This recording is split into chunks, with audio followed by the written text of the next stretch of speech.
ಅಸ್ಮದ್ಗುರುಭ್ಯೋ ನಮಃ. ಹೈಂ ಹ್ರೀಂ ಶ್ರೀಂ ಶ್ರೀಮಾತ್ರೇ ಲಲಿತಾಂಬಿಕಾಯೈ ನಮಃ. ಶ್ರೀ ವಿಷ್ಣುರೂಪಾಯ ನಮಃ ಶಂಕರಾಯ.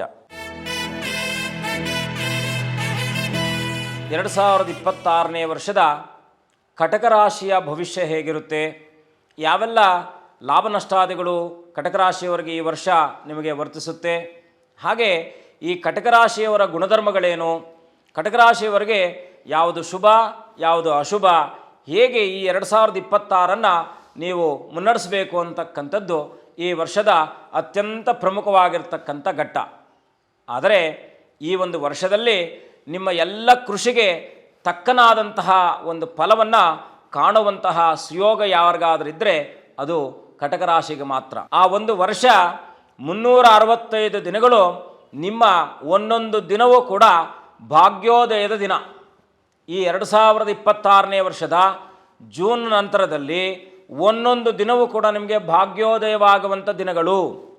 ಹಾಗಾಗಿ ಆ ಭಾಗ್ಯೋದಯ ದಿನಗಳನ್ನು, ಯಾಕೆಂದರೆ ಒಬ್ಬ ಮನುಷ್ಯನಿಗೆ ಅದೃಷ್ಟ ಅಂತಕ್ಕಂಥದ್ದು ಕೇವಲ ಒಂದೆರಡು ಸಂದರ್ಭಗಳಲ್ಲಿ ಮಾತ್ರ ಬರುತ್ತೆ. ಆದರೆ ಈ ಕಟಕ ರಾಶಿಯವರಿಗೆ ಈ ಭಾಗ್ಯೋದಯದ ಸಮಯ ಬಂದಿರತಕ್ಕಂಥದ್ದು ಅತ್ಯಂತ ಪರಮ ಶುಭದಾಯಕವಾಗಿರ್ತಕ್ಕಂಥ ವರ್ಷ 2026.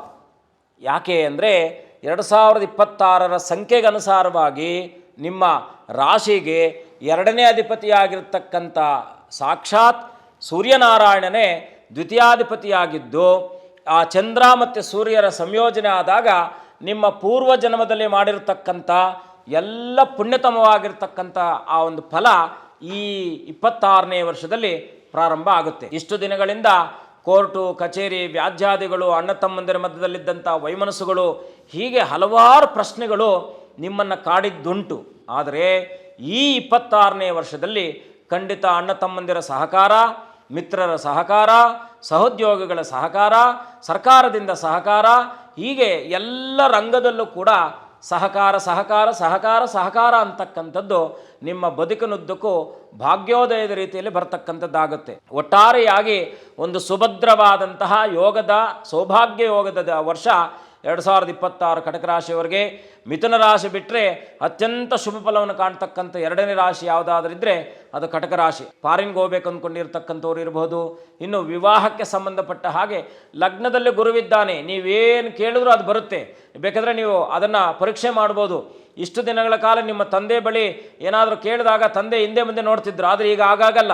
ನೀವು ಕೇಳಿದ ತಕ್ಷಣ ಅದು ನಿಮ್ಗೆ ಯಾರೋ ಒಂದು ಬೈಕ್ ಬೇಕು ಅಂತ ಕೇಳ್ತೀರಾ ಮಕ್ಕಳು, ಅದು ಆಟೋಮೆಟಿಕ್ಕಾಗಿ ನಿಮ್ಮ ಹತ್ರ ಬರುತ್ತೆ. ಆ ಯೋಗವನ್ನು ಯೋಗಪ್ರಧಾನ ಆಗಿರ್ತಕ್ಕಂಥ ಗುರು ತಂದು ಕೊಡ್ತಾ ಇರ್ತಕ್ಕಂಥವನಾಗ್ತಾನೆ. ಆದರೆ ನಿಮಗೆ ಬಹಳ ಮುಖ್ಯವಾಗಿ ಈ ಕಟಕ ರಾಶಿಯವರು ಎಷ್ಟು ಸೌಮ್ಯ ಸ್ವಭಾವದವರಾಗಿ ಅವರು ವರ್ತನೆ ಮಾಡಿದ್ದೆ ಆದರೆ ಖಂಡಿತ ಸ್ವಲ್ಪ, ಯಾಕೆಂದರೆ ಅವ್ರಿಗೆ ಸ್ವಲ್ಪ ಮುಂಗೋಪತನ ಅಂತಕ್ಕಂಥದ್ದು ಈ ವರ್ಷದಲ್ಲಿ ಬರ್ತಕ್ಕಂಥದ್ದಾಗುತ್ತೆ. ದುಡುಕು ನಿರ್ಧಾರಗಳು, ಶೀಘ್ರವಾಗಿ ಮಾತನಾಡ್ತಕ್ಕಂಥದ್ದು, ಕೋಪಿಸ್ಕೊಳ್ತಕ್ಕಂಥದ್ದು, ಈ ಥರ ವಾತಾವರಣ ಇರುತ್ತೆ ಸ್ವಲ್ಪ. ಯಾಕೆಂದರೆ ಆ ಮನಸ್ಥಿತಿಯನ್ನು ತಟಸ್ಥ ಮನಸ್ಥಿತಿಯಲ್ಲಿ ನೀವು ಇಟ್ಕೊಂಡಾಗ ನಿಮ್ಮ ಎಲ್ಲ ಕೆಲಸಗಳು ಕೂಡ ಅತ್ಯಂತ ಶುಭಪ್ರದವಾಗಿ ನಡೆಯತಕ್ಕಂಥದ್ದಾಗುತ್ತೆ. ಅದರಲ್ಲೂ ಕೂಡ ಈ 2026ನೇ ವರ್ಷದಲ್ಲಿ ಮುಖ್ಯವಾಗಿ ಗಮನಿಸಬೇಕಾಗಿರ್ತಕ್ಕಂಥದ್ದು, ಎಷ್ಟೋ ವರ್ಷಗಳಿಂದ ನಾನು ಪೈಲಟ್ ಆಗಬೇಕು ಅಂದ್ಕೊಂಡಿರ್ತೀರಾ, ಗಗನಸಖಿರಾಗಬೇಕು ಅಂದ್ಕೊಂಡಿರ್ತೀರಾ, ಆಕಾಶದಲ್ಲಿ ಓಡಾಡಬೇಕು ಅಂದ್ಕೊಂಡಿರ್ತೀರಾ, ದೂರದ ಪ್ರಯಾಣ ಅಂದರೆ ವಿದೇಶಿ ಪ್ರಯಾಣ ಕೂಡ ಬರುತ್ತೆ ನಿಮಗೆ ಈ ವರ್ಷದಲ್ಲಿ. ದೂರದಲ್ಲಿ ಹೋಗ್ಬೇಕು, ಫ್ಲೈಟಲ್ಲಿ ಓಡಾಡಬೇಕು ಅಂದ್ಕೊಂಡಿರ್ತೀರಾ, ತುಂಬ ದಿನಗಳಿಂದ ಆ ಆಸೆ ಇರುತ್ತೆ ಫ್ಲೈಟಲ್ಲಿ ಓಡಾಡಬೇಕು ಅಂತ. ಆದರೆ ಈ ಎಲ್ಲ ಆ ಒಂದು ಆಸೆಗಳನ್ನು ಕೂಡ ಸಂಪೂರ್ಣವಾಗಿ ನಿಮಗೆ ಆ ಸಂಪನ್ನತೆಯನ್ನು ಮಾಡ್ತಕ್ಕಂಥ ವರ್ಷ ಈ ಒಂದು 2026ನೇ ವರ್ಷ. ಇನ್ನು ಈ ಕಟಕ ರಾಶಿಯಲ್ಲಿರ್ತಕ್ಕಂಥ ಹೆಣ್ಣುಮಕ್ಕಳು ಕೂಡ ಯಾವುದೋ ಎಷ್ಟೋ ದಿನಗಳಿಂದ ಚೀಟಿ ಹಾಕಿ ಅದಾಕಿ ಆ ಥರ ಈ ಥರ ಸ್ವಲ್ಪ ಸಂಗ್ರಹಣೆ ಮಾಡಿಕೊಂಡು ಇಟ್ಕೊಂಡಿರ್ತಕ್ಕಂಥ ಆ ದುಡ್ಡು ಯಾರಿಗೋ ಕೊಟ್ಬಿಟ್ಟಿರ್ತೀರ, ಅದು ವಾಪಸ್ ಬರದೇ ಇರತಕ್ಕಂಥದ್ದಾಗಿರುತ್ತೆ. ಖಂಡಿತ ಈ ವರ್ಷ ಅದು ಕೂಡ ಬಂದುಬಿಡುತ್ತೆ. ಆ ಬಂದಂಥ ಹಣದಲ್ಲಿ ಸದ್ವಿನಿಯೋಗ ಮಾಡ್ಕೊಳ್ಳಿ. ಏನನ್ನು ತೊಗೊಂಡೋಗಿ ಯಾರಿಗೋ ಕೊಟ್ಟು ಮತ್ತೆ ಅದನ್ನು ವ್ಯರ್ಥ ಮಾಡ್ಕೊಳ್ಬೇಡಿ. ಏನಾದರೂ ಒಡವೆ ಕೊಂಡ್ಕೊಳ್ತಕ್ಕಂಥದ್ದು, ಈ ಥರ ಯಾವುದಾದ್ರೂ ಸದ್ವಿನಿಯೋಗ ಮಾಡಿಕೊಂಡಾಗ ನಿಮಗೂ ಆನಂದ ಕಾಣುತ್ತೆ. ಮುಖ್ಯವಾಗಿ ನೀವು ಆ ದೇವರನ್ನು ಪ್ರಾರ್ಥನೆ ಮಾಡಲೇಬೇಕು ಅಂತಕ್ಕಂಥ ಯಾರಪ್ಪ ದೇವರಂದರೆ ಚೆಲುವನಾರಾಯಣ. ಮುಖ್ಯವಾಗಿ ಮೇಲುಕೋಟೆ ಚೆಲುವನಾರಾಯಣ ಅಥವಾ ವಿಷ್ಣುವಿಗೆ ಸಂಬಂಧಪಟ್ಟಂಥ ಯಾವುದೇ ನಾರಾಯಣನ ಸನ್ನಿಧಾನಗಳಿಗೆ ಹೋಗಿ ಬನ್ನಿ. ಖಂಡಿತ ನಿಮಗೆ ಇನ್ನೊಂದಷ್ಟು ಪುಣ್ಯತಮವಾದಂಥ ಶುಭತರವಾಗಿರ್ತಕ್ಕಂಥ ಫಲಗಳು ಸಿಗ್ತಕ್ಕಂಥದ್ದಾಗುತ್ತೆ. ಮನೆ ಕಟ್ಟಬೇಕು ಅಂದ್ಕೊಂಡಿದ್ದಂಥವ್ರು ಮನೆಯನ್ನು ಸಂಪನ್ನ ಮಾಡ್ಕೊಳ್ತೀರಾ, ಫ್ಲ್ಯಾಟ್ ತೊಗೊಳ್ಬೇಕು ಅಂದ್ಕೊಂಡಿದ್ದಂಥವ್ರು ಫ್ಲ್ಯಾಟ್ ತೊಗೊಳ್ತೀರಾ. ಹೀಗೆ ಎಲ್ಲೋ ಕೃಷಿ ಭೂಮಿ ತಗೊಳ್ಬೇಕು ಅಂದ್ಕೊಂಡಿದ್ದಂಥವ್ರು ಕೃಷಿ ಭೂಮಿ ತಗೊಳ್ತೀರಾ. ಭೂಮಿ ಕೂಡ ಭೂಮಿ ಯೋಗವೂ ಇದೆ, ವಾಹನ ಯೋಗವೂ ಇದೆ, ಜೊತೆಗೆ ಮಾಂಗಲ್ಯ ಯೋಗವೂ ಇದೆ. ಈ ಭೂಮಿ ಯೋಗ, ವಾಹನ ಯೋಗ, ಮಾಂಗಲ್ಯ ಯೋಗ ಈ ಎಲ್ಲ ಯೋಗಗಳು ಕೂಡ ನಿಮ್ಮ ಬದುಕಿನಲ್ಲಿ 2026ನೇ ವರ್ಷ ಅತ್ಯಂತ ಶುಭದಾಯಕವಾಗಿರ್ತಕ್ಕಂಥ ವರ್ಷ ನಿಮಗೆ ಈ ವರ್ಷ ಆದುದರಿಂದ ಸ್ವಲ್ಪ ಆರೋಗ್ಯದ ಕಡೆ ಗಮನ ಕೊಡಿ.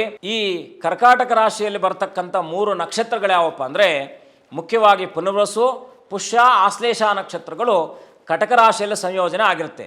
ಪುನರ್ವಸು ನಕ್ಷತ್ರಕ್ಕೆ ಕಾರಕನಾಗಿರ್ತಕ್ಕಂಥವನು ಗುರುವು, ಪುಷ್ಯ ನಕ್ಷತ್ರಕ್ಕೆ ಕಾರಕನಾಗಿರ್ತಕ್ಕಂಥ ಶನಿ, ಹಾಗೆ ಜ್ಞಾನಕಾರಕನಾಗಿರ್ತಕ್ಕಂಥ ಆಶ್ಲೇಷ ನಕ್ಷತ್ರಕ್ಕೆ ಬುಧನ ಕಾರಕನಾಗಿರ್ತಾನೆ. ಒಟ್ಟಾರೆಯಾಗಿ ಈ ರಾಶಿಯನ್ನು ಮುನ್ನಡೆಸ್ತಾ ಇರ್ತಕ್ಕಂಥವ್ರು ಯಾರಪ್ಪ ಅಂದರೆ ಚಂದ್ರನಾಗಿರ್ತಾನೆ.